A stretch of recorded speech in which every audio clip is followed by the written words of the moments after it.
Hey, have you got an opinion on Kendrick Lamar gonna do the halftime show? And I keep hearing people say something about Lil Wayne, and I'm like, I don't even care about that. We have the opportunity to continue dragging Drake on the biggest stage, and y'all out here worried about some Lil Wayne. So I think I'm kind of switching up on this thing, Bo, because it feels like and then they came for me kind of moment that we're just viewing now.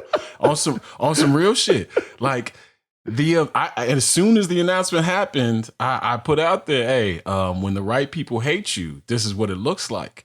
This ain't just no rap beef. Like, this is what happens where you find yourself coaching the Rockets for some reason. You know what I mean? Like, something has had to have happened for all of these mainstream people to be like, you know who we should have?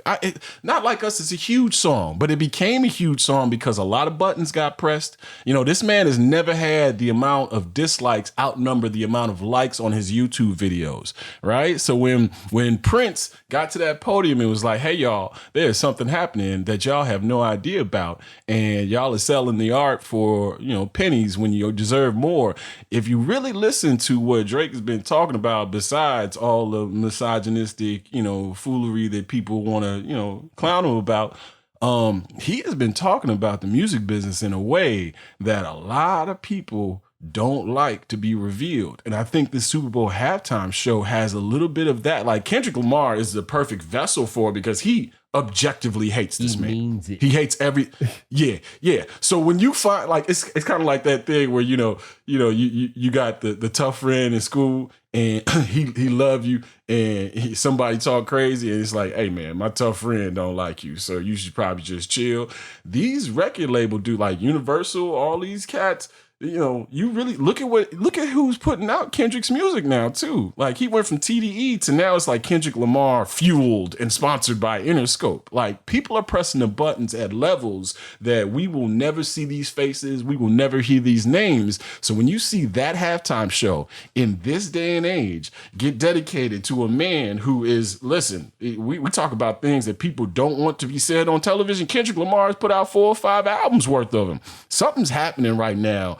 And when we look back on this, I think Drake is going to become some kind of sympathetic figure for some in the music business who understand that a lot's going on. Like, people getting laid off left and right, and we still talking about Not Like Us. I think there's a little shell game happening right here that and it's music working. insiders. Cool. Great shell game. Wonderful shell game. It's been amazing. Get him up out of here. I got you. But then they came for us part though, right? Because they gonna do it to an artist you like, though. They've been done come for me before. You know what I'm saying? You act like I ain't never had them come for me. I had them come for me. I'd have had them come for me, international, national, locally. It's been there. Sometimes they come for you, but they never came for me because I was a sucker.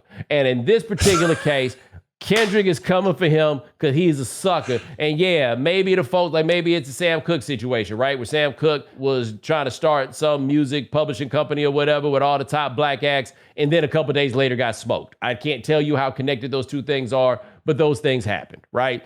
Maybe that's somehow what's happening here with Drake. Or maybe, just maybe, everybody got sick of a sucker at the same time. And so what this means is it's going to be at the Super Bowl. And look, Not Like Us, first of all, Not Like Us would have come out a long time prior. Number two, I don't really know how exactly you edit Not Like Us to make it appropriate to play on television. I don't know how you get any of those songs to the place where you can do that, but it will happen one way or another. And I would like to note that with all of this happening, I put on some headphones and revisited the whole oeuvre of Kendrick Lamar from April and May of 2024. Hadn't heard the songs in a while. Back with a fresh ear. Buddy, they bang.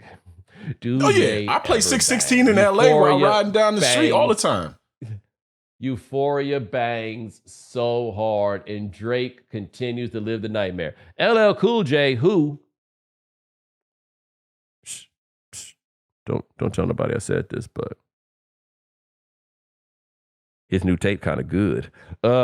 Yes. Yes. Kind of good. Yeah, I'm so glad you just did this. His new tape kind of good. Why we got to say don't tell nobody we said this, though? Why? Because he hadn't put out that was my favorite rapper as a kid. 35 years. That's fine. He hadn't put out a good tape since 1990. That's why. That's all I'm saying is. That's all I'm saying is I recognize that I'm putting my credibility on the line when I put Iron Chain, MC Gold Chain, Iron Chain. You remember that? When he said that he would forgive, if you could forgive his gold chains, that he would forgive slavery.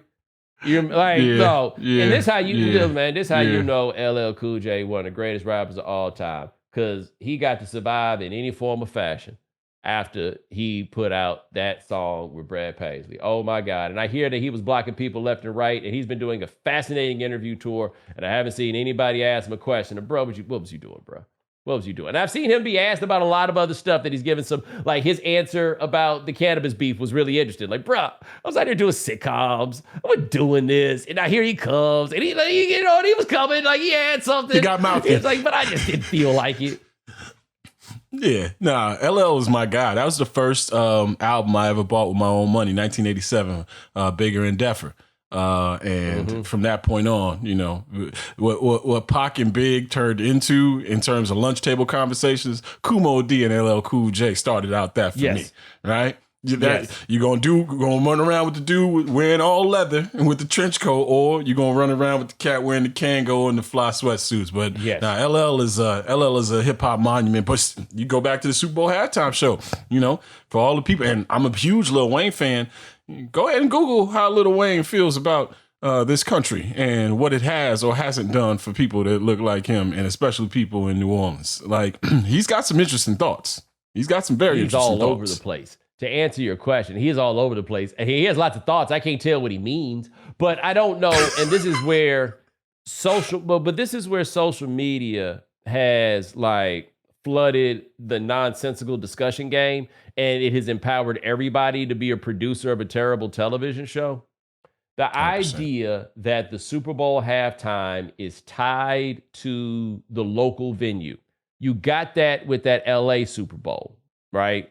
Otherwise, it's not really how it works. Like, you kind of sort of had it with Usher because he was doing the Vegas residency at the time.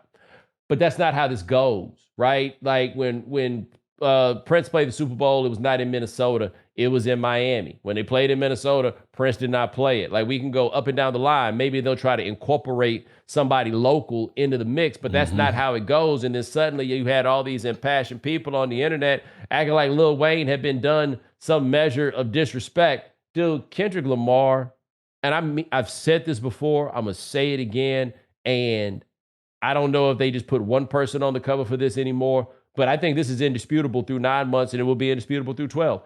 Time Magazine Man of the Year, without question, is Kendrick Lamar. Nobody has shook up not just the game, but the world. If you go look at it, the entirety of what the Democratic Party tried to do when they made the pivot to Kamala Harris, it's the Not Like Us playbook. The whole they're weird and everything else. Everybody's moving on his playbook. And the thing is, the message was vague enough to catch on that it also winds up getting used by people that you don't necessarily want to do it. But nobody has mattered to this world more this year than Kendrick Lamar. No, Kendrick's had he's the most influential man out there. And on top of it, as soon as that halftime show is done, expect that album to be coming shortly after that. Like, this is how you meet timing, leverage, talent, hard work, and, you know, having a good, let's face it, having a good enemy, having a good foe, having somebody who is worthy enough, having somebody who has the cachet and the exposure and the Q rating that Drake has. Back to what you were saying about the Super Bowl halftime show, though, you know, I don't watch a lot of award shows, never really dug them as much as everybody else. And it strikes me in this way where it's like, as hip hop fans and as fans of black music, you know, we hear about these boards who talk about music and vote music on that we just ain't listening to, or maybe we not aware of and don't really rock with, and then being like, screw the Grammys. And then when, shout out to Killer Mike, whose album, the moment I started listening to it, the first one, Michael, hey, I was like, this is a classic album, and I'm listening to this for a long time. He got his Grammy. It's like, yeah, we finally got this recognition. And for me, the Super Bowl halftime show is kind of like that too, where it's like, wait a minute, hold on. We talk about what the Super Bowl halftime show isn't, and then when they give us something, it's like, all right, well then finally we've been validated. No, the Super Bowl halftime show should be begging artists like this, and whoever cut their deal, Rock Nation, whatever the case may be, they're gonna get the people in it. There's politics being played there as well. So it's like, you want this holistic, artistic, creative, imagination-filled view of like, these are the artists that are hot right now, or this is the relevant topic, or this is the relevant music. It's never going to suffice. So why are you looking for that kind of validation from a sport that gives you his ass to kiss every chance it gets? Yeah. So like, it's interesting that you say that, because the Grammys, I agree with you 100% on that, right? Like the Grammys, and don't get me started on this whole thing. Beyonce got snubbed by the CMAs. You don't say. Really? Y'all ain't listened to that album. Oh, ain't that? Or how about this?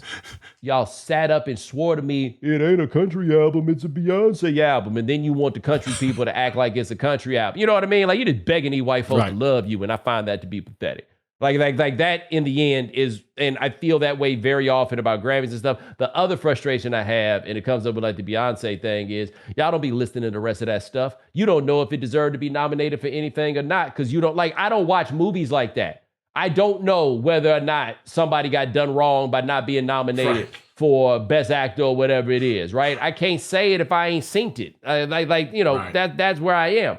But with the Super Bowl halftime is interesting, because I do think it is a career achievement marker as much as anything else. Like, to me, the weird choices they've made are like when they had like Bruno Mars at that point in his career, or Coldplay at that point in theirs, where I'm like, wow, are these guys really that big to be doing this? Like, this is a gig for the Rolling Stones. This is a gig for U2. This is a gig for Prince. This is a gig for Stevie Wonder. Like, the problem is we're running out of those.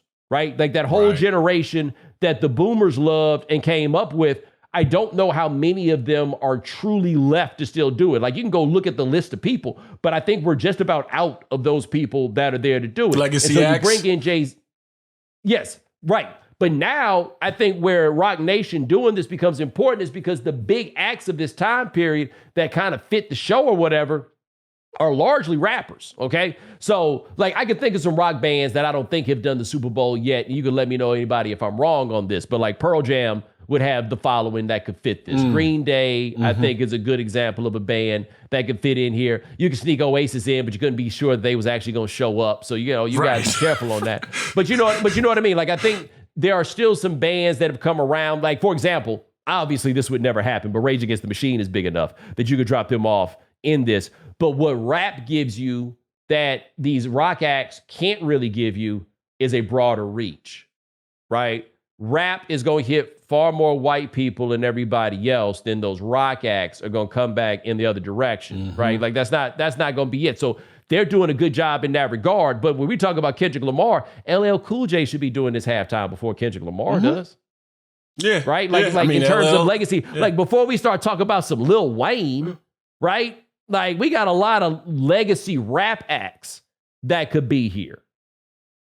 The other thing, too, is, this is a tough, finely tuned, choreographed performance, and shout out to Wayne. But like, there's shout out to the bots and the people pushing the buttons behind these record labels too. There's a reason why all these videos of Wayne forgetting lyrics and just dancing through songs because he maybe is, feeling the vibe at that moment, right? Like, there's a reason why these things are flooding people's timelines as well. Is because when you are vetting this situation, I mean, you probably, if you're Rock Nation or the powers that be, you probably bring up 3 or 4 people, and then, hey, we gonna holler at you in about 3 days, and we're gonna have our people pour through all the footage of this person's performances and let you know that, we can't have no slip ups. We can't have, this is the other thing too. That Janet Jackson's nipple changed the world and changed the way that we do things in this profession. So they can't ever have nothing like that again. And on top of it, I blame the Wayans brothers for all this, because if In Living Color hadn't been so dope, we wouldn't even be talking about the Super Bowl halftime show. We would be seeing marching bands running around like it's the Parade of Roses. The NFL is back, which means you could turn $10 into $1,000 in a single game watching your favorite teams only on Prize Picks. You can make a Prize Picks lineup in as little as 60 seconds. Sign up today and get $50 instantly when you play $5. You don't even need to win to receive the $50 bonus. It's guaranteed. Quick withdrawals, easy gameplay, and an enormous selection of players and stat types are what make Prize Picks the #1 fantasy sports app. So make sure you go to prizepicks.com/Bomani and use code Bomani for a first deposit match up to $100. That's prizepicks.com/Bomani. Prize Picks, daily fantasy sports made easy.